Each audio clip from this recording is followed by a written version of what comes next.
final trade route that we're going to cover is another land-based trade route, kind of like the Silk Roads, but as you can see from the title, Trans-Saharan. So we're talking about land-based trade within the African continent. So the major innovation that led to the increase in trade in this region was the introduction of the camel into North Africa and the Sahara, because camels can go for 10 days without water, and they can make long treks across the desert. Now we see an image of a modern-day camel caravan, in addition to the different cities that are connected by these routes. Now a camel caravan, like you see here, could include as many as 5,000 camels and hundreds of people. It could take up to 70 days to complete a leg of the journey, and you would cover about 15 to 20 miles per travel. And I'm stressing per travel. I'm not saying per day, because travel only occurred at night. That's when it was safest, given the scorching hot temperatures. Now, additionally, when we talk innovation, technology, different camel saddles were designed for varying purposes. For example, there's the South Arabian saddle, and it was designed to tie baggage easily to the front of a camel's hump and make riding easier. The flip side is that this saddle made it hard for riders to use weapons. On the flip side, the Tuareg saddle seated the rider on the highest part of the camel's back, and it allowed them to control the camel with their toes. If you control the camel with your toes, your hands are free for combat. Now, experimentation with differing saddles led to more efficient methods of transporting goods. So it was said that Trans-Saharan trade started as a trickle, and then it became a stream. Now, this is going to allow for previously isolated areas to become connected. Southern areas of this network will produce agricultural products. Within the Sahara itself, there are copper and salt deposits. Salt is one of the primary trade goods that's associated with this route. And the northern regions will produce glassware, cloth, weapons, and other manufactured goods.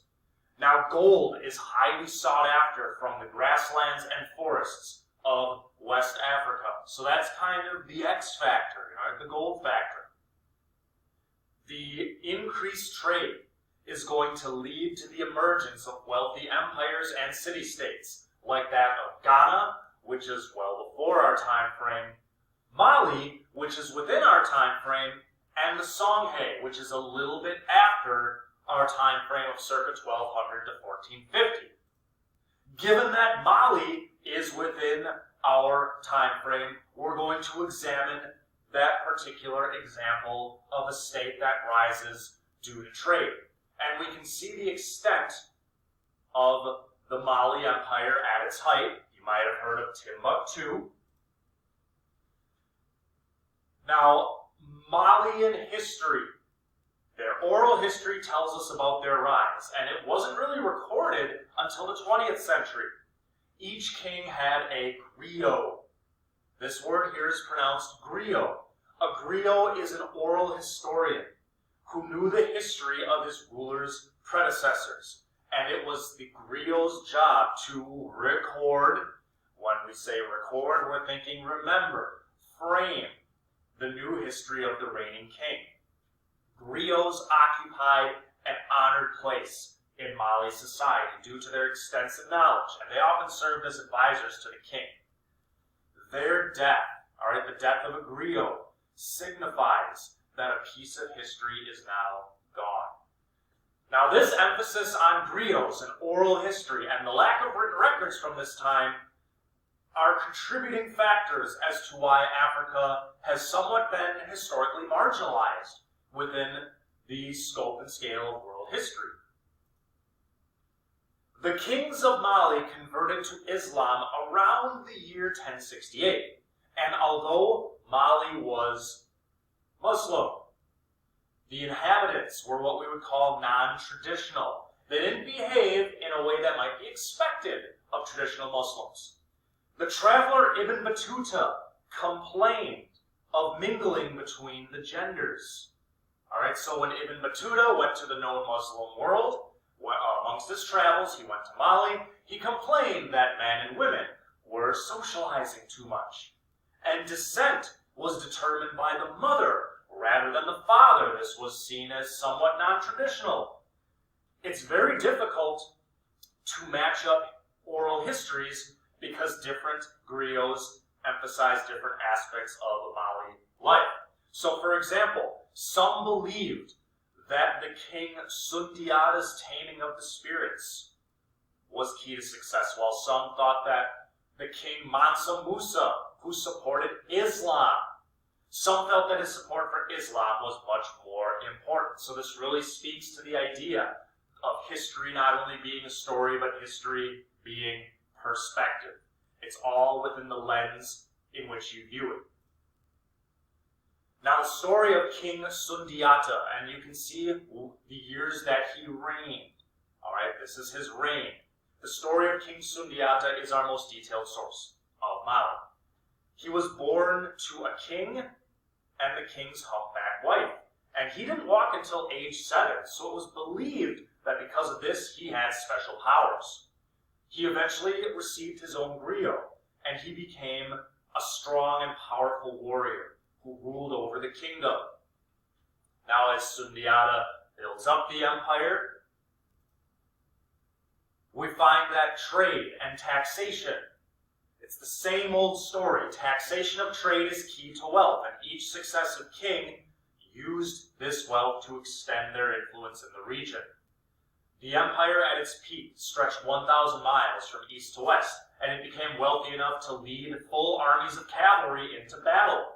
What you're seeing here is yet another example of a city that rises due to trade. Timbuktu.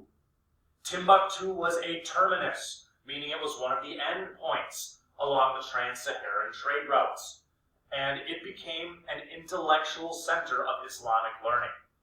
The libraries of Timbuktu were stocked with religious and scientific manuscripts that arrived from different points across the Sahara, and even to this day, Timbuktu continues to serve as an intellectual center.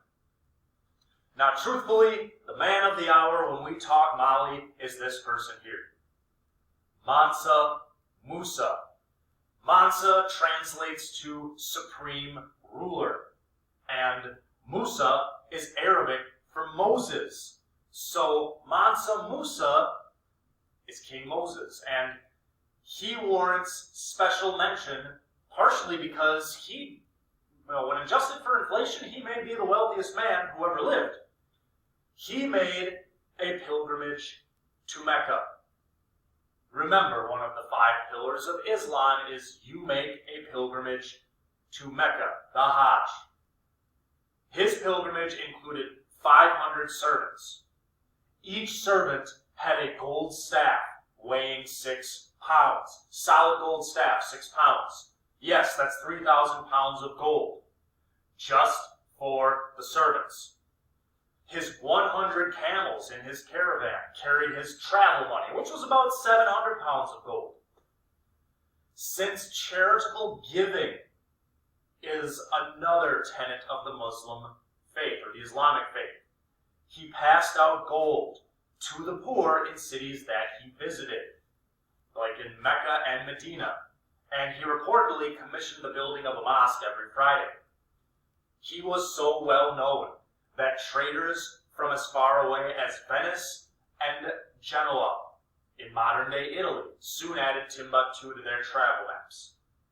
However, it was short-lived, because within 100 years, the kingdom that Mansa Musa reigned over would be overtaken by the Songhae.